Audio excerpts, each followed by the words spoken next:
আসসালামু আলাইকুম সুপ্রিয় শিক্ষার্থীবৃন্দ, আজকের ক্লাসে আমি তোমাদের সাথে সুন্দর একটা এমসিকিউ সলভ করাবো, যেটা তুমি পঞ্চম অধ্যায় আবার একাদশ অধ্যায় দুইটারই বলতে পারো। দেখো, কোশ্চেনটা হচ্ছে প্রোপেনের অণুতে কতটি কি বন্ধন আছে?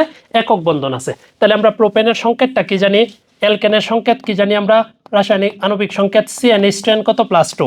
আমরা জানি 1 কার্বন থাকলে কি হয় মিথ, 2 কার্বন থাকলে ইথ, 3 কার্বন থাকলে কি প্রোপ।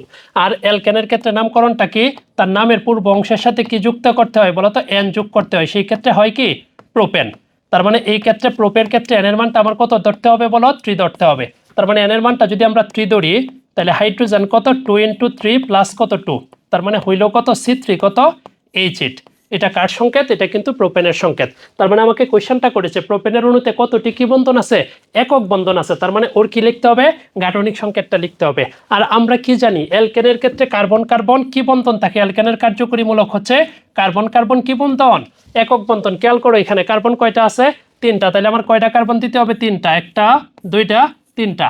আর আরেকটা কথা যেটা মাথায় রাখতে হবে, জৈব যৌগ মানেই হচ্ছে কার্বনের যোজনী 4। কার্বনের যোজনী কত? 4। আমরা জানি কি যার যোজনী যত তার কি বন্ড তত, বা আমরা সংক্ষেপে বলি হাত তত। তার মানে দেখো ওর যোজনী 1 2 3 4, ওর ক্ষেত্রে হইল 1 2 3 4। তাহলে আমার চারদিকে কি দিতে হবে? হাইড্রোজেন দিতে হবে। Hydrogen hydrogen hydrogen hydrogen hydrogen hydrogen. তার মানে দেখো এখানে কতগুলো একক বন্ধন আছে?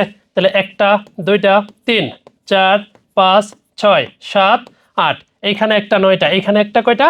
10টা। তার মানে প্রোপেনের অণুতে কতটি একক বন্ধন বিদ্যমান? তার মানে আমরা বলতে পারি প্রোপেনের অণুতে কতগুলো একক বন্ধন বিদ্যমান? 10টা একক বন্ধন বিদ্যমান।